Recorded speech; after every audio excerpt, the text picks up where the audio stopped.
This is Face to Face with the co-founders of the National Association of Expert Advisors, Jay Kinder and Michael Reese. We believe that we can change the real estate industry. There is a better way to sell real estate. Your success is ultimately a sum of the decisions that you make. And they're really developing a process, a set of guidelines, a set of procedures. They're also best-selling authors. Here today to discuss the issue is Jay Kinder and Michael Reese. All right, welcome to Face to Face. We are your hosts, Jay Kinder, Michael Reese. All right, let's get this party going here. So today we're going to talk about something you may be familiar with if you're watching this particular episode. Somebody may have told you once, build a team, recruit a bunch of agents, and now your life sucks. So what we're going to talk about is why that is, and we're talking about the challenge. If your number one challenge, you're going to want to hang around here today. If your number one challenge is recruiting agents and consistently the turnover agents, your best agents leaving and becoming your competition, the slew of leads that you have to generate in order to recruit these agents and get them to stay, the fact that they don't call them. If you want to know all the answers to all of those problems, you're going to want to hang around. Mike? Yep. What do you think, sir? I agree. It's very vivid memory of those days. Painful. It reminds me a lot of pain, and a lot of alcohol consumption for me. Yes. I remember going to the liquor store. Trying to numb the pain. Yeah. So where shall we begin in identifying the problem that we're talking about? So yeah, I think, interesting enough, I think my biggest, as we've worked on Partner and understanding, there's this vivid memory of when I had a team meeting, and I know where everybody was sitting. We were in an office. We probably only did the meeting in this environment one time. And I remember looking across the room at one particular agent, and I didn't like how he was looking at me. I hated that one. But he was the one closing deals. Right. Right? Oh, God dang it, I hate that. I know. I think you called me after this meeting. Right. And I was like, I was keeping him on, and then I liked that one, but then I didn't like that one. And the thing about Partner, and I'm just talking about the difference from when I had a team, and I could have made it work, possibly. It might have been a core value thing with him, but what I think the core problem is the ideal client profile that we search for when we build our teams. Now that changes. Some of us get really smart and actually raise our standards a little bit, but fundamentally the model that supports a team still creates internal conflict. Right. That you're always fighting. Compensation is one of the things. Your compensation is aligned to them being individuals, yet we expect them to be bought into the culture and the team and driving our business with our sign and our face on it forward as a team. Right. Right. So you tend to attract a different type of person to that situation. Yep. And the agreements that we have with those individuals, unfortunately, what I think's happened over the time since I've been in real estate, and I guess it's been I did the math the other day, and I feel like I heard you say this years ago, but I now start feeling kind of old as far as when I go back and how long I've been in real estate. And at the core, it's at the beginning, didn't know what I didn't know. My agents, I gave them leads in exchange. They were on a split, and my frustration was getting them to call their leads. Their frustration was, I would probably say at times they wanted more leads, and at times they didn't want enough leads. And the good news is technology's... And either way, they didn't call them. It didn't. Yeah, they didn't call them. Right. So. And if they did at the beginning, I didn't know. Then I got to know. Then I got to round robin them. Then I was like, well, if you don't accept the lead, I'll give it to somebody else. And then I'll just have it ring multiple phones, and whoever answers it gets it. Yeah, I'll use Ring Central and leverage the phone, and then who's going to have... I'll go buy a cell phone. You know what? We'll do I'll give them the money phone. Yeah, the money phone. I'll give the money phone. Yep. And then if you're doing good, I'll reward you with the money phone. You get the after hours phone. You get all the leads for this period of time. Yeah, and I think because I believe that model that supported that, and based upon the person you attract to that opportunity versus the opportunity of partnering with somebody and being able to provide a true value proposition and have a clear role in what you're going to provide to them and what they're going to do is completely different. And at the core, I think the problem is the ideal profile of somebody who is attracted to a team model versus the type of person we attract in a partnership. Right. And I believe we talked about this in episode 4 specifically, and the business model and the fact that these agents that we hire, we don't give them the listing opportunity. So how we grew our businesses, and how anybody who's the team leader, if you're a team leader and you're listening to this, or you are managing a team, you would get the listing, you would take that buyer call because you were the best one to handle that, and you would sell that house, and you would double end it, and then you would go sell the seller a house. And then you start hiring a team, you start building your team. What happens is you start to give those, those buyer deals off to your agent, your buyer agents, and then it looks like they're doing well because they're closing some deals that you're handing them, not because they're calling any of the leads you're generating, but because you're handing them deals. And that creates this false sense of security that building a team was the right way to go. And in the meanwhile, you're giving them half of the commission on deals you could have just knocked out in probably 4 hours of showing houses. And you start to become less profitable. And that goes on to about 150 transactions. And then all of a sudden, you got all these people and you got all these things you're managing, and you're babysitting, at this point, probably 6 agents, and you think you need 10, in order to, to get off a high center, and you're churning them and burning them, and then your best one leaves. And, all of this happens. No, you know what you need? You need daily huddles. You know what I'm saying? That's what you need. You need to hold them accountable. You need to put a saddle on them and try to ride them. And that's what we did for years, right? Well, not that you shouldn't have a daily huddle, because you should, but if the daily huddle is just to try to wrangle them in and try to get them to, to call your leads so that you can, build my team and build my business bigger, if that's your business model, you probably don't have the right people that you're going to end up working with. You're going to have a hard time attracting talent. And if the answer is yes, I'm having a hard time attracting people to my team, and it requires 16 appointments a week, and I've got to hard sell them into coming on board with me, and we make all these promises, and some of them make it, some of them don't, and I've got a continuous revolving door. My best people leave because there's no opportunity really for them, because we're only giving them the buy side or the sell side. Then you're going to want to tune into this, because this is the problem that has to be solved if you want to really build something that you can scale, certainly outside of your market if you're thinking of expanding to a new marketplace, which is what we're doing, obviously. But if you want to accomplish that, you got to fix this broken business model that's really being supported also by one of the legs under the table that we'll talk about in this episode is the lead gen. That's where I have to interrupt, because I don't want to. I want to be very clear. Our partners build teams, right? And right. And the thing that people have to understand, and I think this is where you're going, is that they build their teams, but they build them. And this is interesting because our new partner, we opened up Atlanta recently and have had a phenomenal success as far as, I think, finding the right partner, right, and finding the right people. And what we've attracted. But the thing that happens is when I was in Atlanta, Jay, the people were experts, and these weren't just normal agents. These were trained people, and I know that a lot of people do this, and I know that we did this in our business, but this isn't traditional. Sometimes you bring in a buyer's agent to come work on your team, right, and you give them a lead, and then you don't know anything about it. When I was in Atlanta, these agents were working by appointment. Right. And they were working with highly qualified opportunities. In fact, the most important thing that I think happened when I was in Atlanta was during one of our meetings with the principal partner there, there's 2 of them, one of them had to step out. They had, and I'm guessing, so forgive me, but I am on record trying to guess the best I could, but they had 9 people that had applied to be showing agents. Right? And 9 people had responded to one ad over the weekend, and they had done a deal.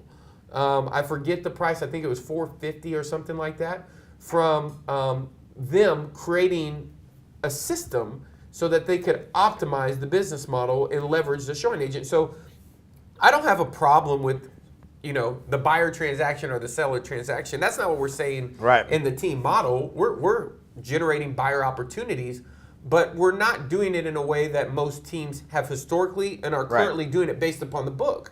The red book that we talked about earlier. Most of agents that I see, especially when you see other people, they're coaching with other people, what they're doing is they're getting agents, buying a platform.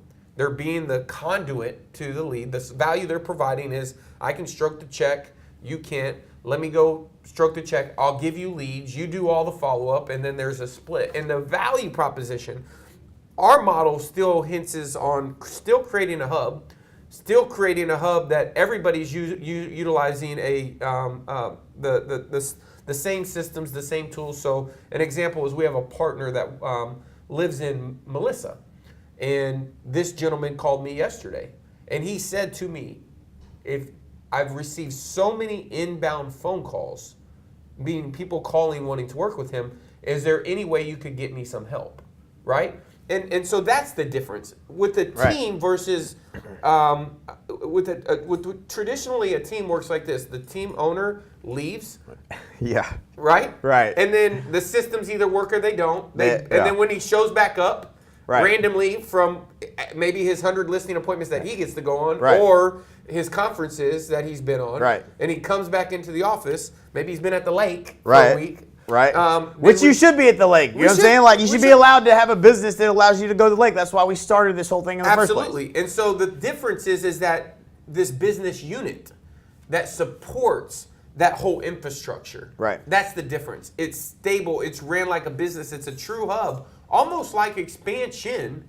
The difference between expansion and partner model is expansion is Frankenstein, just like they said the business model for the team model is because everybody in expansion uses something different. Whether it's some people send text messages, some people don't. Some people generate leads from Google, some people don't. Some people use Overture, some people don't. Some people use Zillow. Some people post coming soons on Facebook, some people don't. Some people get testimonials, some people don't. Some people get reviews on Google, some people don't. There's not a process. But the more important thing is none of that is proven to be scalable in any particular dense area. So when you go to expand, the problem you run into is you can try all of these things that work for you in your market, but none of them are predictable. So you can't really say. And this is the problem that I've had. And it might sound like we're picking apart your business model, and if it does, pay attention, because there's things we built the businesses off the team model. We've done that. We train people to build $1 million businesses for years. So it's a different business model. You get that efficiency right now in our model through the coach. The coach hears somebody else doing something. I hear John talking to people in our coaching model, and he says, "Hey man, you should do this." The guy in South Carolina is doing it this way. It's really working. So those coaches become the hub of information, right? But that doesn't translate into anything gets done. They can come up with a better way, more efficient way, better process. In the franchise model, you have the master franchise. Someone is responsible for organizing all the information and then making sure that it is working and that it continues to work. In the current model, there's a gentleman, and he typically has a job, and then he works on the things that he wants to work on instead of the entire business as a model. And so at the end of the day, when I look at downpayment.org, I mean, this is a true story. When they had 5 appointments that were set on Saturday. To come in the office and meet with them. To come into the office and meet with them. I won't get into the fees and all of those things, but there was a true value proposition. Can I break down? Let's break that down. Yeah. So when you said a moment ago that he's getting all these calls into the office, I want to just clarify what that's not.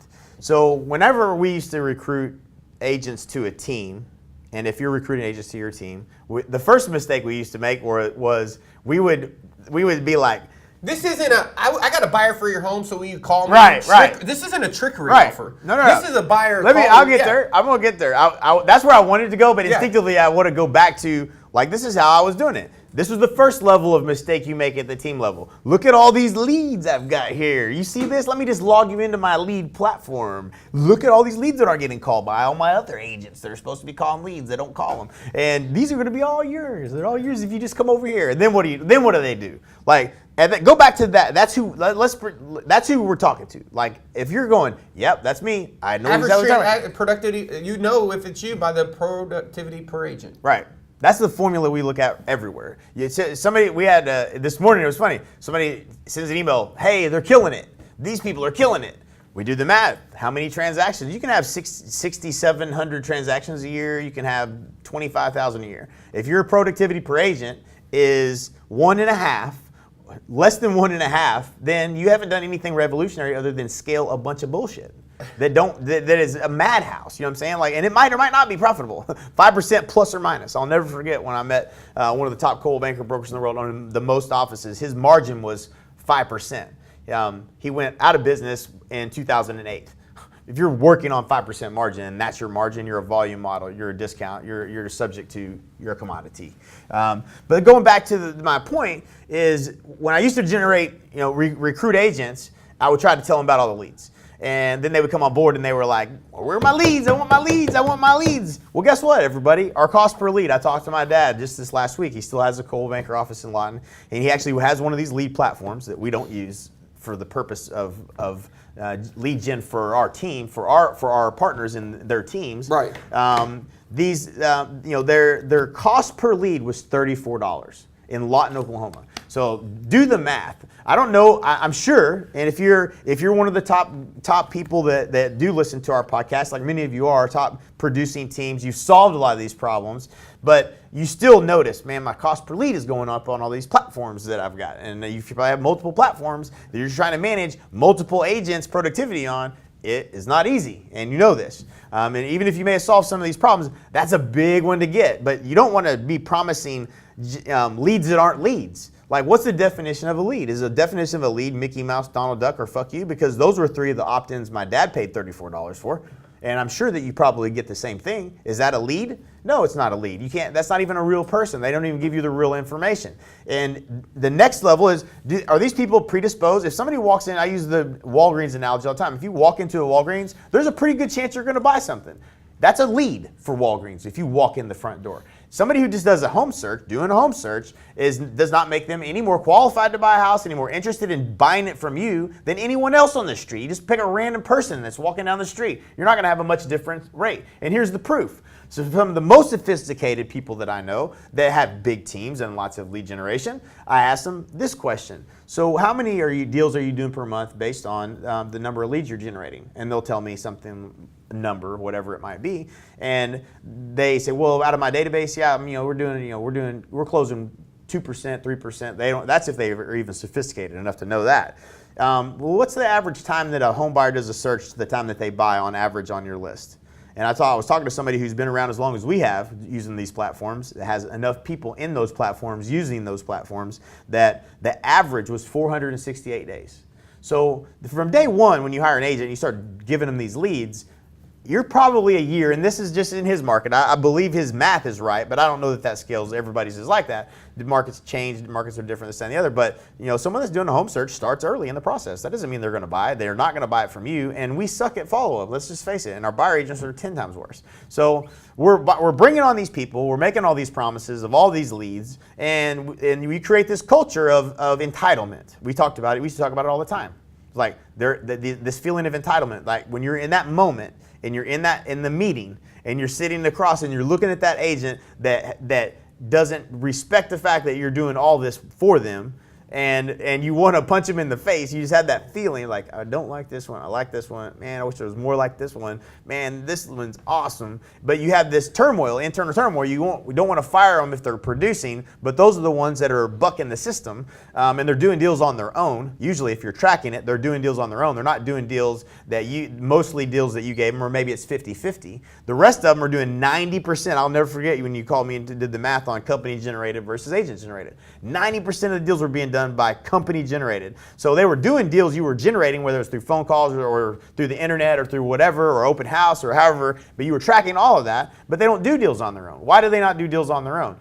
And I think that's part of the point you were getting to, about who we attract to this opportunity. Why would somebody not have any friends or do any business with anybody? What kind of a person that you might attract to your team has no influence whatsoever and has no friends or circle of influence, or no, I'm going to hustle and go out and do this, so I have both of these sides of the business? What's keeping that person from being an agent that does more than 2 deals? Somebody that does 50 deals. Why can't it be an agent doing 100 transactions? What's wrong with the opportunity that you don't attract someone like that?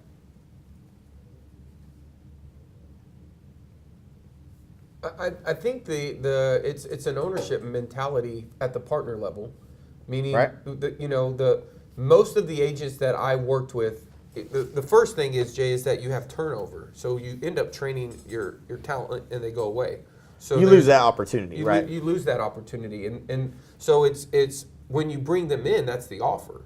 So We have agents right now. I'll give you a story. We just sold we had a local billionaire, Oklahoma alum from OU, who bought one of our listings, $1.7 million listing. I've seen 2 listing appointments be set for him today. That gentleman was an agent on a team within an MSA for our partner and got his own territory. He didn't leave the team, right?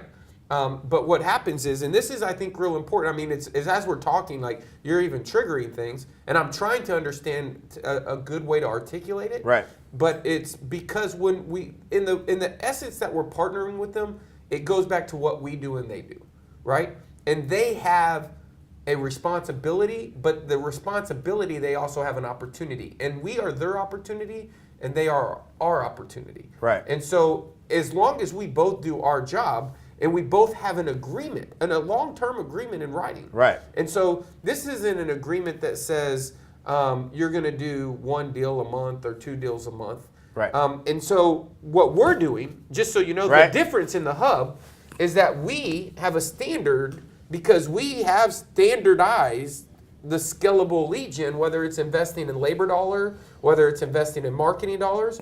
And so we are out when we have the wrong partner. One of the things that we have is high-level, sophisticated reporting that will never be recreated. It goes back to episode 1, like what I talked about the CFO being the #1 hire that you could possibly make. That's, there's no question. When you see the data in real time, you know what works and what doesn't. You're not guessing. So when we started at Partner, the #1 project that we started in April of 2015 was building a data warehouse, and that took time and time and time. So just at the current core, I don't even think that because everything's fractured and everybody's looked at as competition, there's not a small organized group trying to get a disproportionate share by being highly efficient. Right. Because of the way the structure is now there's economies of scale at the hub level. And that hub is now able to provide that value to whether it's a buying or showing agent. Right. But the value in exchange that they're looking for is they're not saying, hey, you need to call every lead in 5 minutes. Beforehand, when I was doing the other model, I would get frustrated when my agent would answer the phone, not answer the phone. Right. Answer it and you listen to the recording and he's at the grocery store checking out. Right. It's just not a good system. Right. Or they would say nothing close to the script that you trained them on Thursday. Right, exactly. And so our follow the process of dispositioning it. And so because that's a specific function in a business. And so right now we know the current broker model doesn't require anybody to do that. They make less split.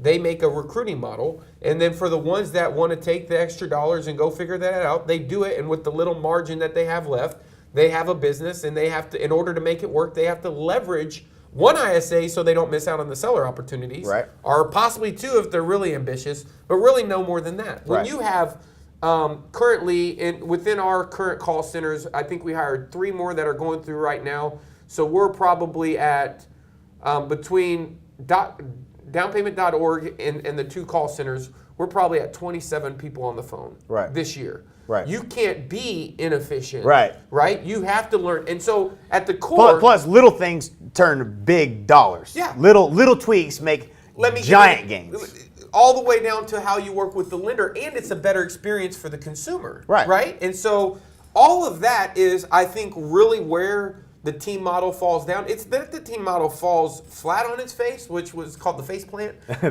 face plant. I love that. But what it does with the team model, what it does is there's not enough margin and not enough room to get the efficiencies based upon the vision of the team. Most of the visions of the team start with, I just want to be #1. What's that really mean? You can ask any real estate agent. You ask yourself the question, where's your business going to be in the next 5 years? You probably don't have the answer, and if you do have the answer, the answer is typically more 1,000 transactions. Right, 1,000 transactions. What is that? That's what everybody. I talked to a guy doing 400 transactions in Arizona. He had 28 agents. It didn't mean anything. Right. It looks like you can equate. Well, I'm going to need. Let's see. Divide that by 1.5 transactions. How many agents do I do? I did the same thing, dude. Yeah, I mean, it's not scalable. So I hope everybody that's listening gets this too, guys. We're poking at this business model that's currently your business model, and we probably most of you might have even we was our business model. might have even coached and trained you to do that. So as much as that you have to be able to take your emotion out of the situation of what you're building and what you're doing day to day, and you have to be able to look at it from outside of your personal view and say, what are these guys really talking about? What are they really saying? And what am I really hearing? Are you keep doing Right. it and making $144,000 a year? Right. Or $200,000 a year, and you keep working in it. Right. And that's okay. Right. It'll continue to spin off some cash. There are some threats. There are definitely some threats, but You're not going to sell it. no. There's a better way. That's the bottom line. There's Yeah. a better way, and if there was a better way, that's why you probably listen to this podcast, because that's all we care about is the better way. We're not trying to prove or disprove anything other than, is there a better way? That's what we're doing. We're going to keep working towards what's the best way to do this. So The bottom line, Yeah. I want to summarize it. The bottom line, the people who are going to win are going to be the ones that can acquire the customer. And in order to acquire the customer in today's day and age, it's going to continue to change, and those requirements are going to continue to change. And there's going to be people that have people on staff. There's going to be people who have full-time people who know Google, full-time who understand Facebook, who understand what they did last Thursday and last Friday. Most of your business models are going to be leveraged, utilizing someone else's solutions, and those solutions are going to be exclusive, and your ability to scale is going to be dependent upon if that tool is available in the next area, or that service, or that product. Right. Which is not building your business, it's leveraging and building their platform, their software as a service, or the business that they built. The difference. we also talked about br- that in episode 1. I would love to get into it again, but we have already covered it. So Yeah, if you're keeping up with every episode, Yeah. we'll leave it at that. No, but my only point is that in the buy side, when you talk to, I might partner with you, Jay. It's your business. You might say, Mike, I want to grow.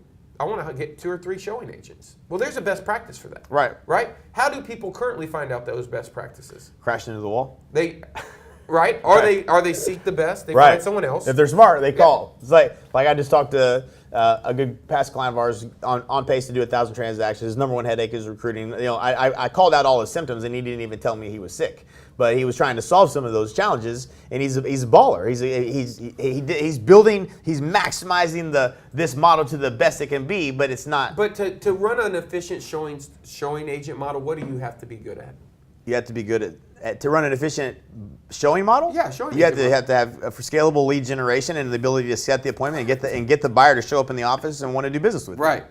Right. And so right now, most people's business, That's their biggest problem. Right. That's my point. Right. And so in our model, we can take these efficiencies and learnings, and we can just beat people.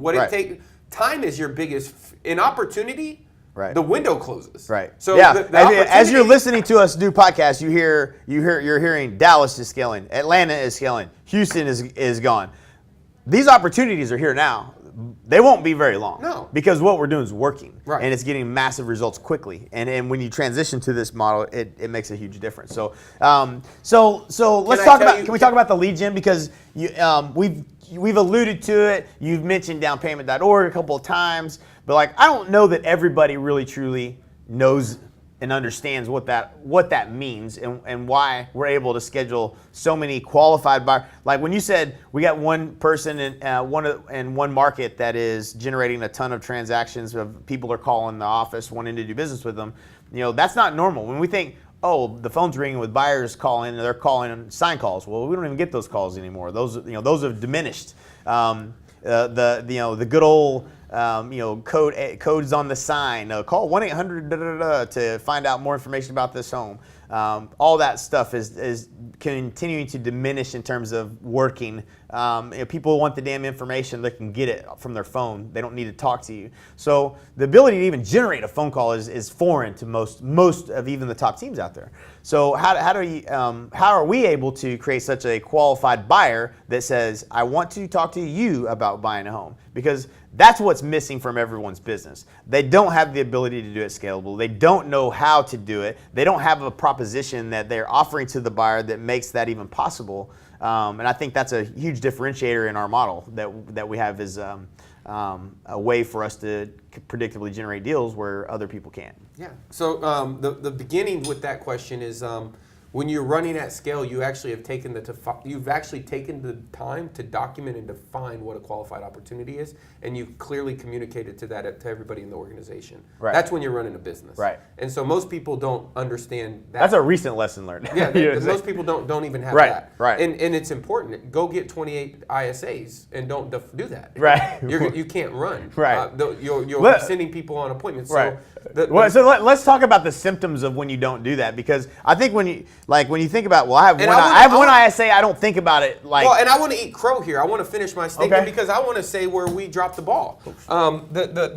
The truth be told is that there are times that I always have to remind myself, quit thinking like a team. Quit thinking like a team. Right. Quit thinking like a team, because I do. It's natural. I got forever. lunch tomorrow with somebody where I tried to put a system in place, which was my old team mechanism. That is not. And when they gave me the feedback, I said, I love you. I'll show you the headline. It said, loved you. I said, I always love your feedback, because no matter what, for 12 years, that's how I did it. Right. And so you have to understand when you're working with someone in a partnership versus your natural tendency sometimes is to go back into older ways, trying to solve the same problem. Right. Specifically to the question on the scalable lead gen and the qualified is what I think happens is that in the marketplace you're actually providing value. So what happened was some of the ways that we were following up with the leads created a little bit of a bottleneck, but the reporting gave us the ability to identify it. The problem that I was able to see is I was able to see in Atlanta tremendous success, and I could see and hear where we weren't duplicating that success. Right. And it's always good to have that one that's working and to go bounce off against. Right, and it's a corporate, having a corporate hub that can see into the lead generation across the country. We were able to identify that there was a different process that was same lead gen delivering a different result. Most people don't get those. I mean, what we do is we go to masterminds and then we talk about all of our stuff and we overinflate those numbers a little bit. And we say, oh, this is blowing up or going crazy. Right. And then everybody leaves and takes a data. little bit of things away. And then it may never get implemented into your business. It may or may not, depending on were you in the room, were you taking a leak? Did you get that note? Whatever, that right? nugget. It's inconsistent. Good luck getting it at the back. best. Good luck getting that put in place. When you get back, Right. right? And so the difference in having that, the organization of how information communicates and best practices, and being able to know on the front end what metric it is that you're trying to move. And so what we knew was a particular group of people were setting a tremendous amount of appointments with the downpayment.orgs, Right. and we weren't getting the same result. Right. And when we tweaked our process with one thing, Yep. one thing, when we tweaked our process in our call center, literally went from a contacted rate of 20 or 30% at best to 80%, right? Right. The next thing we did was, and this is more recent, is the people that were actually being able to get successfully handed off to our lender and approved. So I believe one of the things You removed the bottleneck in the beginning, the first bottleneck. yeah, and I think the principle is the hub. Right. And I think the principle is that most people are the operators, and there's Right. not enough.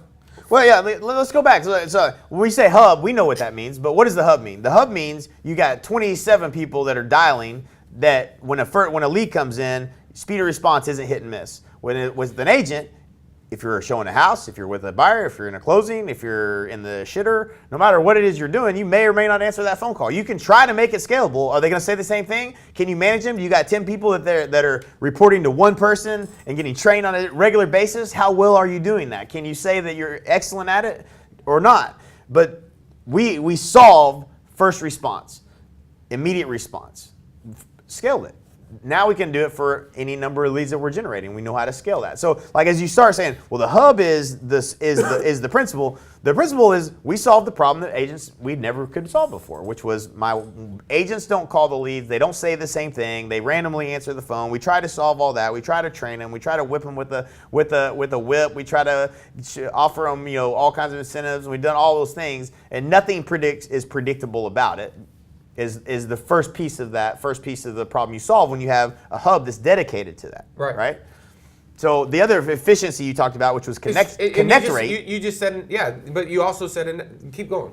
So you said connect rate. Like, I hope everybody understands that. Like, you probably don't have a technology. You certainly don't have it on your phone that you can see how many appointments in real time, drill down and see who set those appointments, how many calls, how many conversations, exactly what they're on pace as it relates to goal, and look at that historical and look at the trend and look at it based on seasonality and know what's working and what's not. You probably don't have all that. If you don't, don't be surprised, because we didn't either. We had to stitch together Google documents and had 4,700 reports, and we had to get to the point where we would say, I got enough information that I feel like, let's stop doing that. And then you stop doing shit that was actually working, is what ends up happening. But when you gain efficiencies, when you have 27 ISAs, or whatever the number is now, and you have people making dials, and you make a tweak in the process, or in the technology, or in the structure of how you're operating, and it goes from a 28 to 30% connect rate to 60 or 70% connect rate across 27 people making dials, you just made a massive improvement. You don't feel that when you just have one ISA. You just don't feel it. Like, it's still a great improvement, but you don't feel instantly the horsepower that you just created by making that efficiency. So you really don't have anyone in your office that's focused on trying to create those efficiencies. You got them up and going. They're using whatever dialer. They're setting some appointments. Is it efficient or not? I don't know. Are they inbound or outbound? What's the difference? Like, again, we talked about that in episode, I believe it was episode 3, where we get into the ISA business model and how that should work versus how it is working. What are they calling? Is it crap data or is it good data? Like, it's really hard, right? Like, right. If you can master all of those things and then you can scale it, or if you can burn through enough cash to figure it out, then you can now start to deliver predictably, and you can recruit quality agents to your team, and recruiting becomes, people are beating down your door to come for the opportunity. Right. I don't know. I might have derailed us there. No, you didn't. No. I think the reporting that we have currently in place, that where it is and where it's going, I think that what you're saying is you have to be able to know the information in order to work at scale. And reporting is the number one thing that it takes to scale the business. You know it, man. If you're doing any amount of business, if you're doing any amount of business, 200 deals, 300 deals, 400 deals, 500, 600, 700 deals, that the data, you might be getting that reporting, but it's not in real time. It's not all connected to your P&Ls. You're trying to stitch that together, but it's not telling the story to know what to do. It's not telling this, and the business model is broken, and the talent pool is hard to attract the right talent. So if you're we can continue to tell the story. My team is great. Our culture is different. It's better here. We don't have this problem. But you're lying to yourself, because go backwards and do the math. How many people left your team and went out and did business on their own? They may not have been successful. We know that happens. But how many people are you losing that are going out somewhere else? How many people do you have to hire? What's the entropy that's in your organization based on just the root number of people you got to hire, train, onboard, and kick out when it's time to let them go? How many deals do they lose in the midst of all that? Wouldn't it be better to just hire one badass and keep them forever and be partners with them and treat them like a partner, and then be just like you and hustle just like you and want to do it just like you? It's a much better life. You don't have to do it the way you're doing it. That's the thing. And hopefully we're opening the eyes. Like, a lot of people say, oh, they must be talking about expansion. No, we're not talking about expansion. Expansion is just a way for you to burn through your assets and your net worth faster. You might as well just go to the strip club and just throw $100 bills at everybody in the room. Just make it rain, because you're just throwing money at a broken business model. So, anyways, I'm on my soapbox. You officially. I think when you make it rain in the strip club, you done hit your limit. Yeah. So the one thing that I think that I'll say that I'm most excited about when it comes to the new direction is being able to make those, continue to provide at the hub level abilities to get in. The stuff that I worked on today, I know very few people are doing. And if they are doing it, Jay, they're doing it on one lead source because someone else provided them the tool. Right? It was built into the system. And so it's going to continue to be someone's ability to work on the right things, and the right things that I believe, and maybe we can You know, you did an interview on that T3 webinar. Right. That was unbelievable. But the direction is that if at the agent level, listen to me here, Okay. the team had the advantage from the broker. The broker is Ripping it back. taking it back. And Yep. they don't even know. If you watch that webinar, it's true. Oh, yeah. And what's happening is that would be like a 11-year-old kid thinking he was running the show. Right. Right? Right. And you're not. Yeah. Because you don't have the resources to run the show. Yeah, let me explain what that means. So, we should probably get a shot of my Dennis Rodman socks. These are amazing. My favorite socks. So, the challenge that you, here's the 2x4 you don't, if you've ever been hit, and if you have a team that's substantial,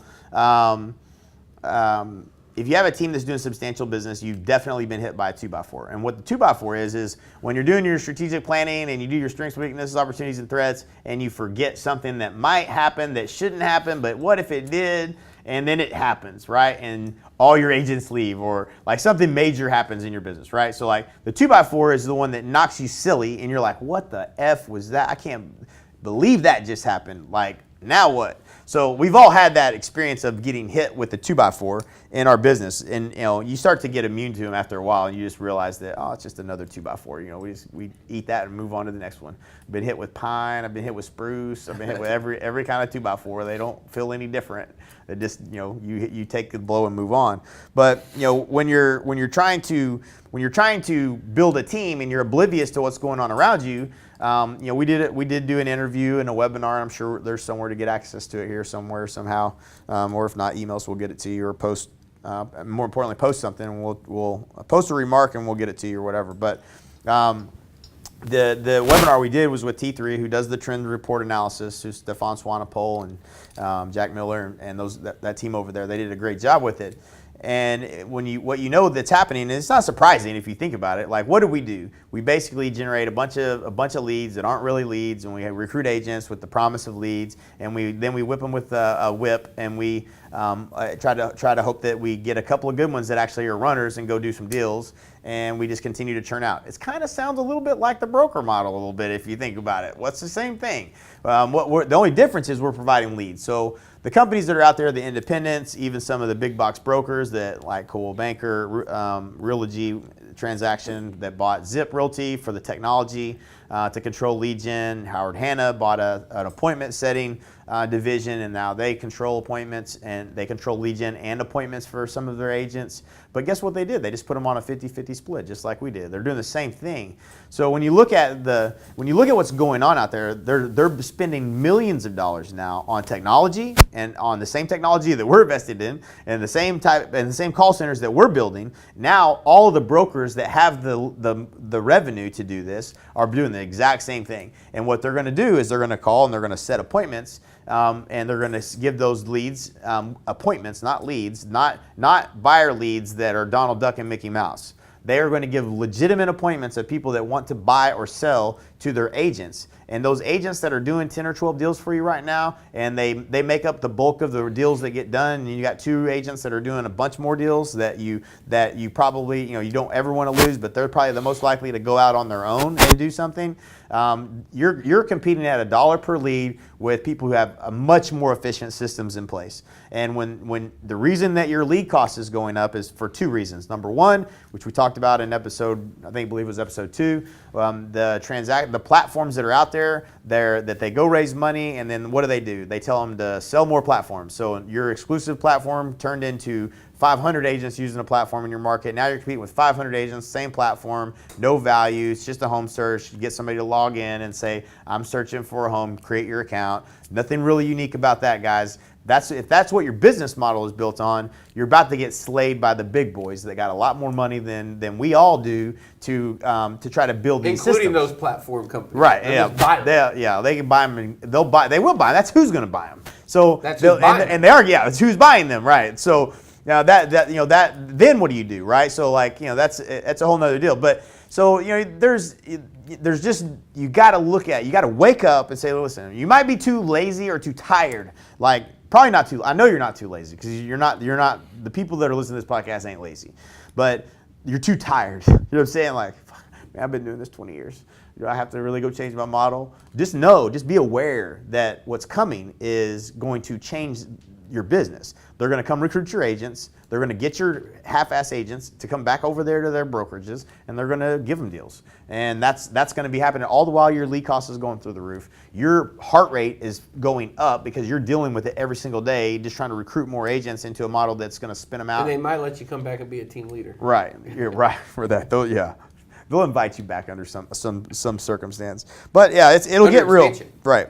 So yeah, you could just pay attention to what we're doing and be open to it. I think that's what I would suggest. And any opportunity you get to be near us, I would try to do that because we're open to share everything we're doing. We'd love to work with you if you're somebody that's of the right caliber and your market's available. So, that's I think pretty much. I think what we'll get into next episode. We'll talk a little bit about that nationwide lead gen model that scales. Not on the listing side, but we'll talk about the buy side because we didn't get a really chance to talk about that. And I think it's very unique. It would be something of value that you can see how to make this work and get the buyer to come to you saying, "Hey, you're an expert. I want to work with you." That's the goal, and I think that's one part of our secret sauce as well. Any parting thoughts you can think of, Michael? Man, I would just say that this is me eating my own dog food here, but if you're looking for a better way, make sure you come to the Exponential Growth Summit. Right. In October. Yeah, we'll unpack every bit of this in detail at EGS this year. So this is the direction we're going. And it's one of those things like we get a lot of people that say, "Hey, what you guys quit coaching? What are y'all doing?" Yeah. You don't stop. In fact, Mark showed me today. We're the 5th year in a row that we're on the Inc. 5000 list. 5 years in a row, one of the fastest growing independent companies in the country out of 7 million something companies is not a small thing. Not very many companies do that 5 years in a row. And we did that as an organization primarily focused on coaching. So when we say we stopped doing something and as part of our business model, we must have tapped into something that works. There's not, you don't just take that lightly and say, "Oh, hey, we're $5 to $7 million company, and then we're going to stop doing an entire, our largest revenue pillar." We found a better way, and that is partner, and that's what we're doing. So what we're talking about here is, we're a nationwide brokerage. We're partnering with agents and regions and areas and local MSAs, and we're delivering on this promise that we're talking about. So creating opportunity. And really, more importantly, for most of you who had no idea what we've been in the lab doing, we're creating opportunity that is way more profitable, has an exit strategy, and has some mattress money opportunity for you to get paid and not have to be being miserable, because I know what it feels like, and it's not fun. And there is a better way. So anyways, we appreciate you tuning in. Subscribe to the podcast, and make sure you leave comments if you have comments. If you think if you think we're crazy, you can tell us we're crazy. If you think we're onto something, then you can tell us about that too, or you can even ask us questions. I'll be happy to engage in this. Is our favorite topic. I was 30 minutes late to do this podcast because I was talking to someone about exactly what it takes for the first 4 episodes to kind of get caught up to. So it's hard to do that. So we're really sharing that experience here, hopefully stimulating your mind and making you think about your business a little differently. So we appreciate you listening and tuning in to Face to Face, and we'll see you either at the top or from the top. All right, that's a wrap.